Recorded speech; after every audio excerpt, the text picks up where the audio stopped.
is writing another program, but this time actually connecting it to a GitHub repository. So before we do anything else, we're going to go to GitHub.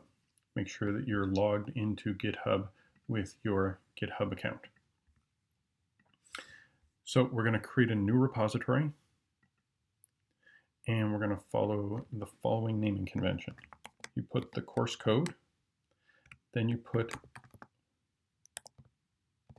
whatever unit you are working on, and then you write the programming language that you're going to be doing. Some people might be doing not only Python, but also C++ or another language for each unit. So you have to make sure that you separate the languages out. We're going to make sure that public stays checked. We're going to initialize it with a README file, and you would add a git ignore for the particular type of language that you're working with. And then we go to create repository. Once the repository has been created, we're going to grab the URL because we're going to need that when we go back to Cloud9 and connect it in. So this was our unit 1-01. We're going to need to create a folder for unit 1-02. And while it's selected, we're going to alternate click, and we're going to open terminal here. So we're going to open up a terminal. This terminal, whatever you see here, is what is visually represented over here. So there's some Linux terminal commands. You can do ls, which lists out all the files and folders, and obviously there is no files and folders in this directory. You can also change the directory you are in. So if we were to select this directory on the side, then we're in the unit 1. To move back up to unit 1 here, we could go change directory and move back one level. That's what the 2 dots means. So you'll notice now our command line prompt has changed. We're no longer in unit 1-02, we're just in unit 1. And if we do list, then we can see both of our folders that we've created. To go back where we were, you would change directory, and you'll notice that I just type in one letter, and then I can press tab, and it will auto-complete as much as it can for me. Okay, so when you see me and it looks like I'm typing really fast, I'm probably not typing really fast. I'm just pressing the tab key and getting the IDE to autocomplete for me. Okay, so we're in the folder that we want to bring down this GitHub repository. So we've already copied the URL. Now we go and we do the following command: git clone, and we just paste in the URL of the GitHub repository, and we press enter. So what it's done is it's copied down all of those files into this directory. Now it looks like there's nothing there, but if you actually type ls, you'll see that it is there. Sometimes you just have to hit the refresh button and then it will show up. Okay, so you'll notice it brought down the folder name, and then inside that folder name is the README file, because at the moment we only have the README file in this hidden .gitignore. So we need to get into this directory. So you do cd and put the name of the directory, and now we're in the proper directory, but you'll notice there's only the README file. So what we need to do is we need to create our Python file and write our program. So we're actually going to write the exact same program, the hello world program, like we did last time.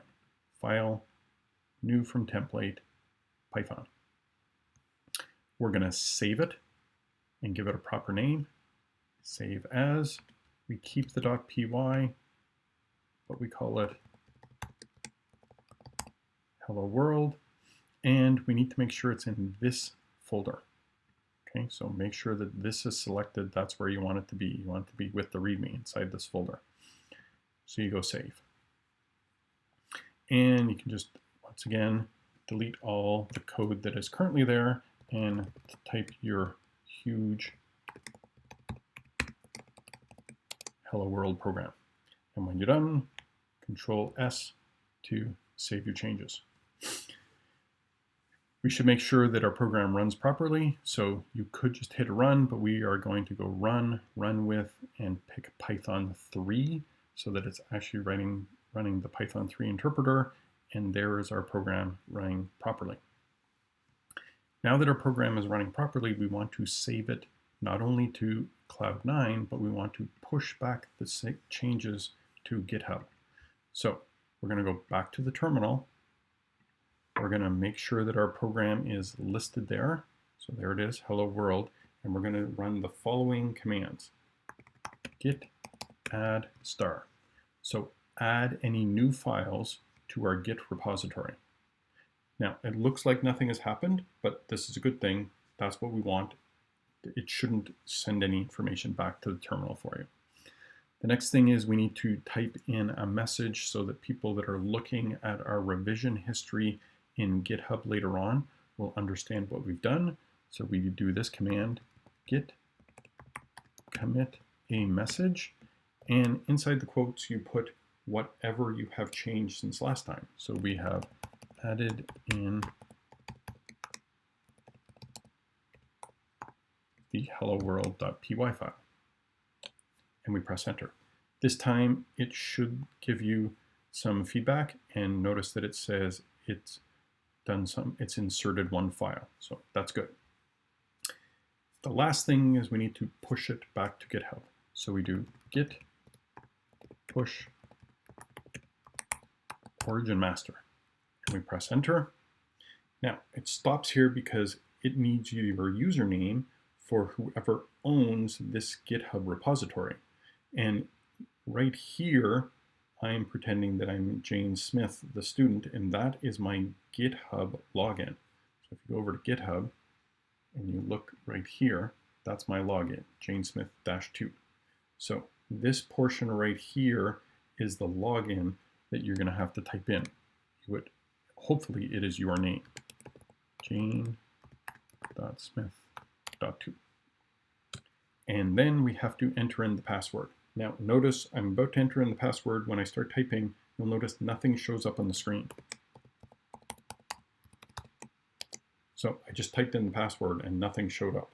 So for security reasons, it doesn't show anything on the screen when you're typing in the password. So you have one hit, you have to type it in exactly. You can't make a mistake and hit the backspace key. It's not going to work. So make sure that you know exactly what your GitHub password is. So it's gone through and it's actually pushed our changes over to GitHub. So if we go back to GitHub now and we refresh this page, here is our Hello World program. This was the commit message that we wrote. So make sure you always put in some kind of logical message. And if you click on the file, there's the extent of our code. So that's how you go through and make a connection between Cloud9 and GitHub so that you have somewhere to back up your programs just in case something was to happen to your Cloud9 instance. You now have a backup of all of your code.